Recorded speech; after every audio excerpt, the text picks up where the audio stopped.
Bonjour mesdames et messieurs, c'est en tant que juriste spécialisé en droit international que je m'adresse à vous. Le préambule de la Constitution, le préambule de la Déclaration de 1789 ne commence pas par son article 1er « Les hommes naissent et demeurent libres et égaux en droit ». Cette déclaration de 1789 qui a inspiré les systèmes du monde entier dans une direction qui reconnaissait la souveraineté au peuple, pas aux dirigeants. Les dirigeants passent et trépassent, les peuples demeurent. Cette déclaration de 1789, sur laquelle est fondé les systèmes juridiques du monde entier et l'Organisation des Nations Unies, dont le siège européen est derrière mon dos, commence par un préambule, considérant que l'ignorance, l'oubli et le mépris, considérant que l'ignorance, l'oubli et le mépris sont les seules causes des grands malheurs publics et de la corruption des gouvernements. Le peuple français proclame en ce jour la Déclaration universelle des droits de l'homme et du citoyen. L'ignorance, l'oubli et le mépris sont incompatibles avec l'ADN du droit français. L'ignorance, l'oubli et le mépris. Les gilets jaunes, mais pas uniquement les gilets jaunes, également les gilets blancs, qui sont intervenus pour porter secours aux blessés et qui ont été eux également victimes de tirs par des armes de guerre. Des armes de guerre qui sont réglementées par le droit international et par des conventions qui ont été adoptées ici, à Genève. Et par des armes que l'on dit imprécises. Depuis quand est-ce que la Suisse est imprécise ?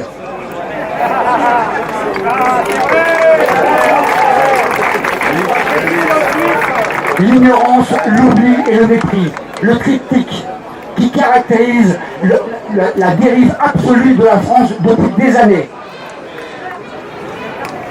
En 2007, dans l'enceinte d'une cour d'appel, un procureur général m'a demandé de me taire et de m'asseoir, parce que j'exigeais qu'il me fasse la démonstration qu'il n'y avait pas dans cette affaire une violation caractérisée du droit international.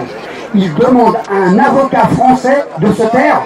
Un avocat, c'est quelqu'un, advocatus, qui parle à la place de celui qui n'a pas les moyens de le faire. Je n'ai pas à me taire et à m'asseoir si je défends mon pays en exigeant que la France respecte le droit international qu'elle a inspiré.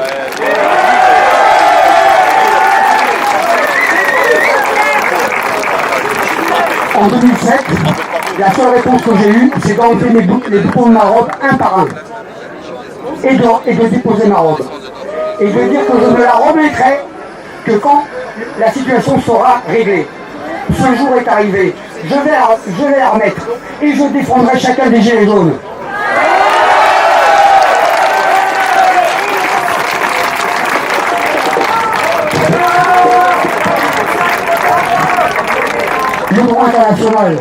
Le droit international public, c'est une matière compliquée, c'est une matière quasiment impénétrable pour quelqu'un qui n'est pas rompu par des années d'études. En France, on peut être avocat sans faire une heure de droit international.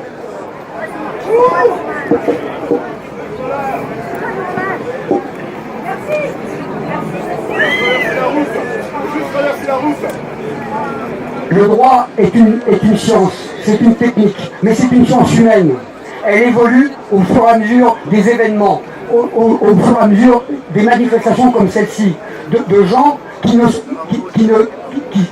sont des individus, mais qui se protègent avec le droit. Il y a eu des décennies durant lesquelles des gens martyrisés dans tous les pays du monde appelaient à l'aide le barreau de Paris. Où est le barreau de Paris ?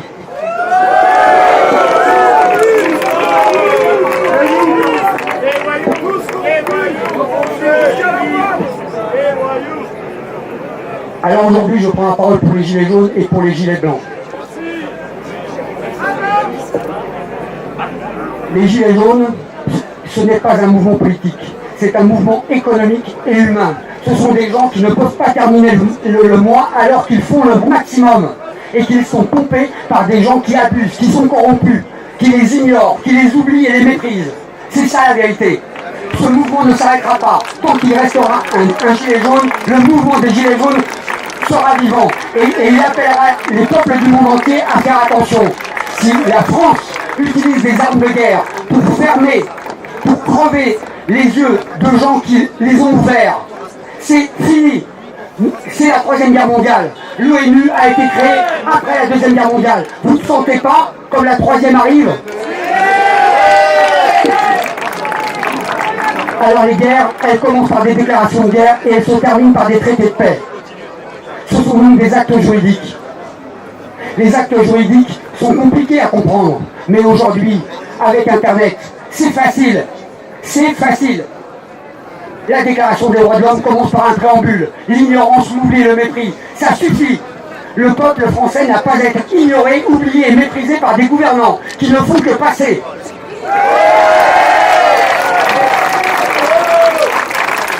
Aujourd'hui, votre présence ici démontre que l'union fait la force. C'est l'union des gilets français avec les gilets suisses. Ce ne sont pas deux peuples comme les autres. Le peuple français, c'est un peuple qui est privilégié. C'est un peuple qui a plus de droits que les autres, puisque la France est un des cinq membres permanents du Conseil de sécurité de l'ONU.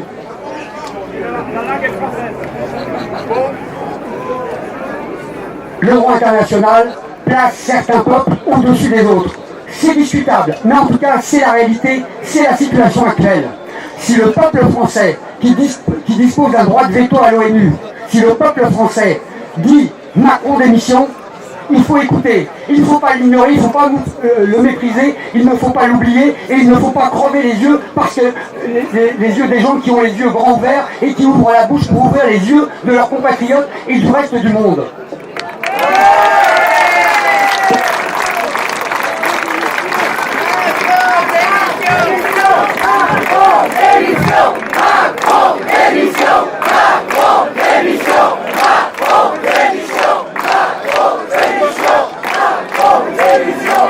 Alors j'ai eu l'honneur de servir la France sous son drapeau et sous son uniforme et de servir les intérêts de la France d'une direction centrale de l'administration.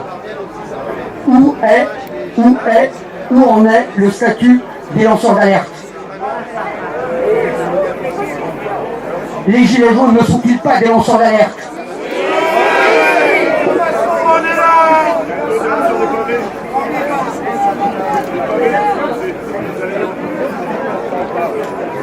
Alors la guerre et la paix ont deux couleurs. La paix, c'est le blanc, et la guerre, c'est le rouge. C'est les couleurs de la Suisse. C'est les couleurs de la France.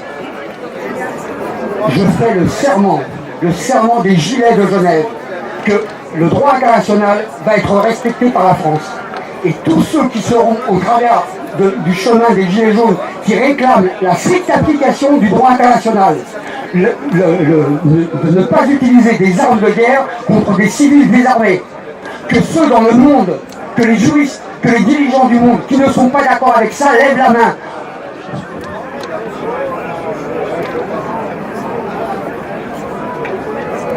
C'est le drapeau de la Croix-Rouge, c'est le drapeau suisse, c'est le drapeau de la Savoie. Quand on parle du peuple français, il faut parler des peuples français. Il y a plein de peuples qui sous l'administration française souffrent, voient leurs droits bafoués. Ça suffit, le droit international doit être respecté par la France.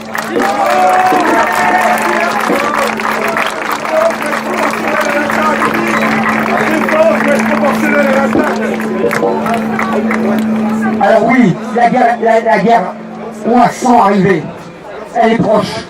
Et ce sont, comme vous, les hommes et les femmes de bonne volonté, qui peuvent l'éviter, qui peuvent l'empêcher. En chinois, la crise est écrite avec deux idéogrammes. Le premier, c'est la crise, c'est le danger. Et le deuxième, c'est l'opportunité. Une crise, c'est un danger et c'est une opportunité.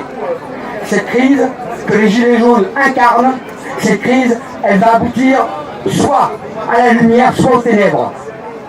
Mais ce n'est pas en fermant les yeux de ceux qui les ouvrent et qui ouvrent la bouche qu'on empêchera la guerre. C'est ça la guerre. C'est fermer de force ceux qui ont les yeux grands ouverts. Aujourd'hui, la technologie est arrivée. Nous passons d'un monde où la véracité est inéluctablement remplacée par la vérité. Jusqu'à présent, il suffisait de présenter les choses de manière vraisemblable pour que ça marche, pour enfumer les peuples. Aujourd'hui, les peuples réclament la vérité.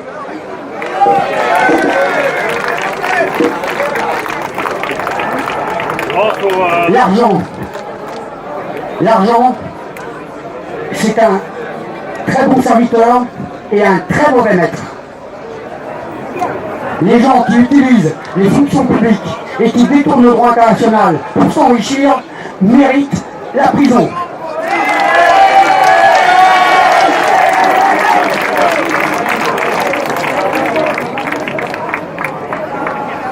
La promotion à laquelle j'ai appartenu à Saint-Cyr avait pour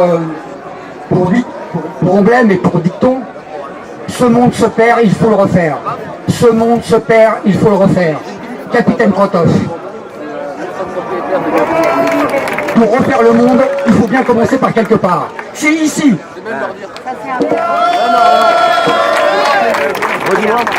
Pour qu'un monde soit remplacé par un autre, il y a forcément une transition. La transition, ce sont les gilets jaunes.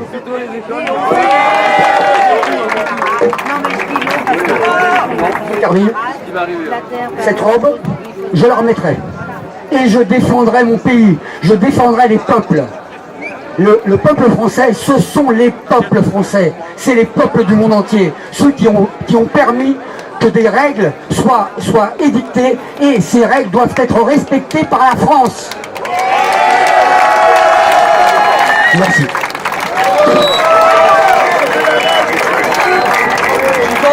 Psychologique, celle que vous avez pu endurer vous aussi, sans être blessé.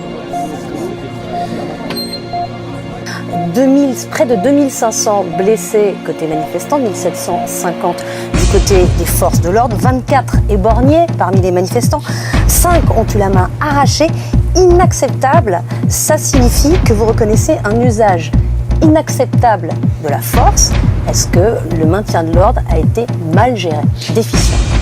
Il n'y a pas de liberté s'il n'y a pas d'ordre public. L'ordre public, ça n'est pas l'arbitraire. C'est l'ordre qui protège la liberté de chacun. Mais qu'avez-vous voulu dire avec blessure inacceptable? Je vais y répondre. Il y a eu un très gros travail du ministre de l'Intérieur, du secrétaire d'État auprès de lui, de l'ensemble de ses équipes, du préfet de police, du Premier ministre qui s'est fortement engagé sur ce sujet. Ce que demandent avant tout nos concitoyens, c'est qu'il n'y ait pas de désordre. La plus inacceptable, c'est la violence des manifestants, des Black Blocs, de tous ceux qui, au fond, ont travesti ce qui était ce mouvement. Vous comprenez bien que je vous parle des blessures inacceptables que vous avez vous-même évoquées, parce que c'est nouveau, c'est un élément nouveau. J'y reviens, que pendant tous ces mois, nos forces de l'ordre ont fait un travail remarquable qui était demandé. On nous a parfois reproché de ne pas le faire assez fort, mais il est à noter qu'aucun pays n'a eu à vivre de tels moments de violence et que les conséquences sont beaucoup plus limitées que ce qu'on a pu vivre dans d'autres cas. Vous dites qu'on vous a reproché de ne pas avoir tapé assez fort, on vous a reproché aussi d'avoir tapé trop fort, notamment en envoyant des forces de l'ordre qui n'étaient pas assez formées au maintien de l'ordre et qui usaient trop facilement des fameux lanceurs de balles. J'y viens. Et je vous demande de me faire confiance, parce que je vais regarder de là où je suis aussi en étant le garant. Chacun, et en tant que président de la République, ce qu'on a vécu est quelque chose qui m'a profondément blessé, heurté. Parce que la police française, nos forces de l'ordre ne sont pas là pour que ces scènes se passent. Et les policiers ne s'engagent pas dans la police pour avoir à vivre ce qu'ils ont vécu. Et en effet, parfois, à devoir tirer sur des gens très violents parce qu'ils sont violents avec de LBD. Et parfois d'ailleurs, quand il y a des erreurs, et je vais revenir sur ce point, le faire sur des gens qui ne l'étaient pas. Moi j'ai été dans la préfecture de Puy-en-Velay. J'ai vu des agents qui ont failli mourir par la folie collective qui à un moment s'est installée. Donc c'était cela, le moment du pays où on en était. Il fallait quand même que l'ordre soit tenu. Il ne l'a pas été tenu d'une manière, si vous voulez, où il y a eu ce que j'appellerais des violences irréparables. Le pire a été évité grâce à leur professionnalisme. Inacceptable, mais pas irréparable. C'est noyé en toute indépendance. De la fête de la musique après une intervention des forces de l'ordre. Dans une fête qui dont on peut interroger à la fois les autorisations, le lieu et après une intervention des forces de l'ordre. Donc tout ça est compliqué, je ne veux pas le résumer à une seule responsabilité, surtout c'est dans la main de la justice. Mais tout au long de cette période, il n'y a pas eu de mort à déplorer. Il y a une dame, et l'enquête là aussi est en cours, à Marseille, qui était dans un étage, qui est une mort suspecte. Mais donc je veux vous remettre ça en place parce que... Ça, je crois que c'est bien remis en perspective. Oui, mais c'est essentiel. Et à côté de ça, il y a tous les blessés que vous avez rappelés. Blessés du côté de la police, blessés du côté des manifestants. Et bien sûr, ces blessures sont inacceptables. Et donc, ce que nous devons faire, c'est premièrement mener toutes les enquêtes administratives. Elles ont été lancées à chaque fois par le ministre, pour pouvoir regarder ce qui a été fait, si ça a été fait en bonne et due forme. C'est administratif. Et quand des mesures doivent être prises, des sanctions, qu'elles le soient. Ensuite, c'est que tout ce qui doit être judiciarisé le soit. Ni vous ni moi ne pouvons savoir si la personne qui a été blessée était dans une situation où elle s'est mise elle-même et où elle a attenté à la sécurité d'un policier, où elle l'a mis dans une situation qui l'a conduit à ça. Je souhaite, moi, qu'on fasse plusieurs choses. Qu'on ait une réflexion collective et un travail pour que on éradique progressivement la grande violence. C'est-à-dire qu'il faut qu'on puisse, avec ces groupes qu'on appelle les Black Blocs, qui souvent étaient la raison de ça, qui s'infiltrent et qui font le pire, qui provoquent, qu'on arrive à trouver une solution durable. Moi, je ne l'ai pas dans ma poche, mais qu'on lance cette réflexion. Et ensuite, qu'on regarde comment changer notre manière d'assurer la sécurité pour réduire très fortement le nombre de blessés qu'on fait dans ces cas-là.